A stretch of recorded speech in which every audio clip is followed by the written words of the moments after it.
Welcome to VSPM channel. VSPM channel subscriber பண்ணாதவங்க subscriber பண்ணிக்கோங்க. கூட இருக்கிற பெல் பட்டனை கிளிக் பண்ணிக்கோங்க. இன்றைக்கி இந்த பிரேக்ஃபாஸ்ட் செய்கிறதுக்கு இந்த கிளாஸால் ஒரு கிளாஸ் பச்சரிசி, ரேஷன் பச்சரிசி இருந்தாலும் பரவாயில்ல, வீட்டில் இருக்கிற பச்சரிசி இருந்தாலும் பரவாயில்ல. இது 200. இந்த கிளாஸால் ஒரு கிளாஸ் பச்சரிசி எடுத்தால் இந்த கிளாஸ் 100. இதால் ஒரு கிளாஸ் கடலைப்பருப்பு. இது ரெண்டையும் போட்டு 3 மணி நேரம் நல்லா ஊறிடுது பாருங்கள். இதை ஊற வச்சுட்டேன், நல்லா கழுவி ஊற வச்சுட்டேன். இப்போ இதை நல்லா நைஸாக அரைச்சிக்கணும். நம்ம மிக்சியில் போட்டு நம்ம அரைச்சிக்கணும். இதை இந்த பிரேக்ஃபாஸ்ட் செய்கிறதுக்கு நம்ம இதுக்கு தேவையான பொருளை நான் சொல்கிறேன் பாருங்கள். பசங்க வேணானே சொல்ல மாட்டாங்க, அப்படி சாப்பிடுவாங்க. இதை நீங்கள் அதை மாதிரி செய்து கொடுங்க பசங்களுக்கு. இப்போ இதில் கடலைப்பருப்பும் அரிசியும் போட்டாச்சு.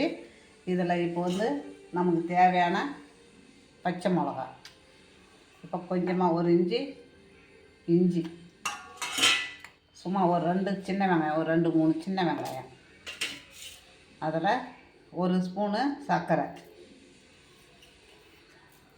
1 ஸ்பூன் சர்க்கரை. இப்போ இதில் சமையல் எண்ணெய் 1 ஸ்பூன்.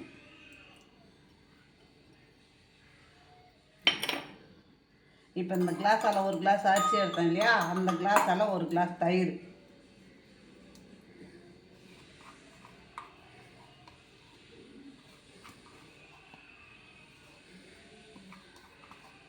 இப்போ இதில் பேக்கிங் சோடா இருந்தால் நம்ம பேக்கிங் சோடா போட்டுக்கலாம், அப்படி இல்லையா ஈனோ இருந்தால் ஈனோ போட்டுக்கலாம். நான் பேக்கிங் சோடா தான் இருக்குது என்கிட்ட. நான் இதை அரைச்சிக்கின்னு அப்புறம் போட்டுக்கிறேன். இதை நான் அரைச்சிக்கின்னு வரேன். இப்போ இதுக்கு தேவையான உப்பு, அவ்வளோதான். இதை நல்லா நைஸாக அரைச்சி வந்துடுறேன். அப்புறமா நம்ம சோடா மாவு போட்டுக்கலாம், சோடா உப்பு. இப்போ பாருங்கள், நைஸாக அரைச்சிட்டோம் பாருங்கள். இப்போ இதில் நம்ம பேக்கிங் சோடாவை போட்டுடலாம். ஈனோ இருந்தாலும் நீங்கள் போட்டுக்கோங்க. ஈனோ இல்லை என்கிட்ட, நான் அதனால் பேக்கிங் சோடா போடுறேன்.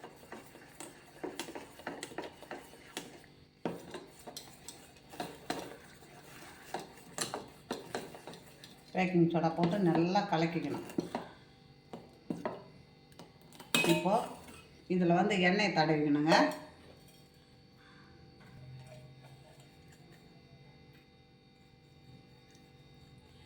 இந்த சமையல் எண்ணெய் தடவிக்கலாம்.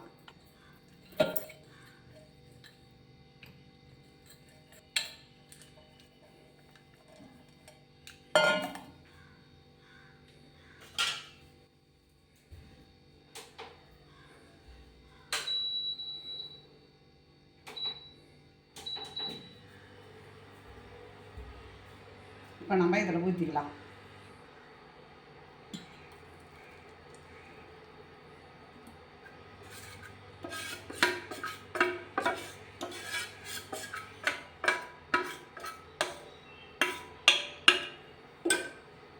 ஊற்றிக்கினேன். இப்போ இந்த தட்டை இது மேலே மூடிக்கலாம். அப்படி இப்போ வாங்க, இப்போ தண்ணி கொதிக்க வச்சுக்கிறேன் பாருங்கள். இப்போ தட்டு வச்சு தண்ணி ஊற்றி தட்டு வச்சுருக்கிறோம் பாருங்கள். இப்போ அது மேலே நம்ம இதை வச்சுக்கலாம். இப்போ இதை வச்சு இப்படி மூடிக்கலாம். இப்படி மூடி கொஞ்சம் சிம்மில் வச்சு விட்டுட்டா ஒரு 10 நிமிஷம், அதுக்கு மேலே வேணாம், வெந்துடும். அப்புறம் நம்ம எடுத்துக்கலாம். அப்படியே வேகட்டும்.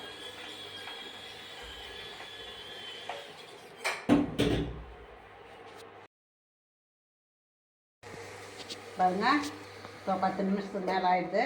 இப்போ நம்ம தட்டை எடுத்துக்கலாம். தட்டை எடுத்தாச்சு. இப்போது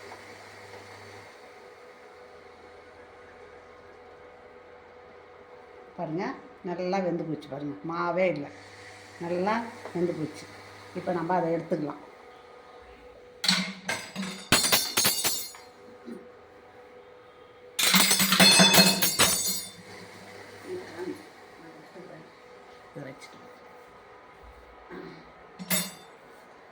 இப்போ இதை எடுத்துக்கலாங்க.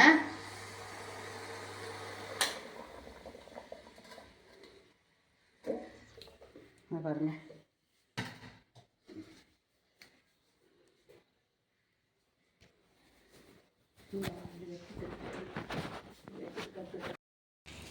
இப்போது நம்ம இப்போ எடுத்து இதில் கழிச்சிடலாங்க.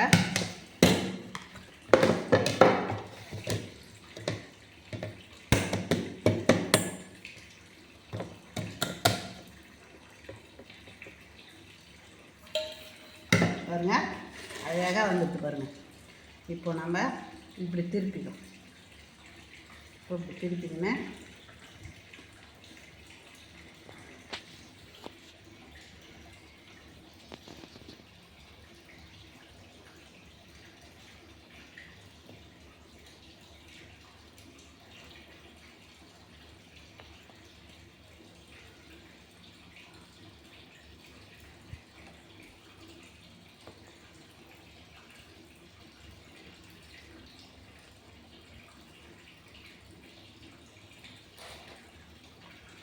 பாருங்க நல்லா பஸ்ன்னு இருக்குது பாருங்கள்.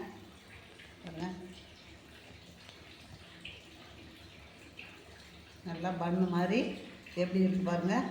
இந்த மாதிரி பசங்களுக்கு பிரேக்ஃபாஸ்ட் செய்து கொடுத்தீங்கன்னா வேணான்னு சொல்ல மாட்டாங்க, நிறையா சாப்பிடுவாங்க.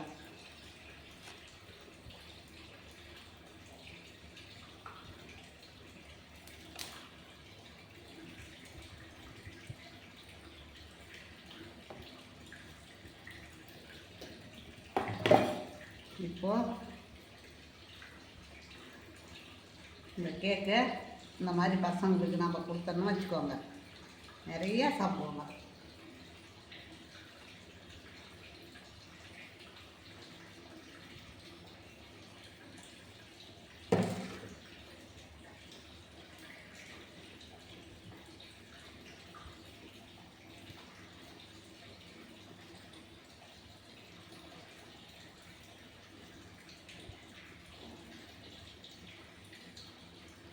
இப்போ இந்த முந்திரி பருப்போட அந்த கேக்கு அவ்வளோ ஒரு சுவையாக இருக்குங்க. இந்த கேக்கு உங்களுக்கு பிடிச்சிருந்ததுன்னா எனக்கு லைக் பண்ணுங்கள், கமெண்ட் பண்ணுங்கள். எவ்வளோ சாஃப்டாக இருக்கு பாருங்கள், கொஞ்சம் புதுசுன்னு. எனக்கு இந்த மாதிரி நீங்களும் செய்து பசங்களுக்கு கொடுங்க.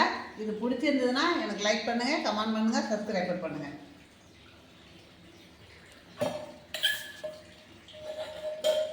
போட்டோம்.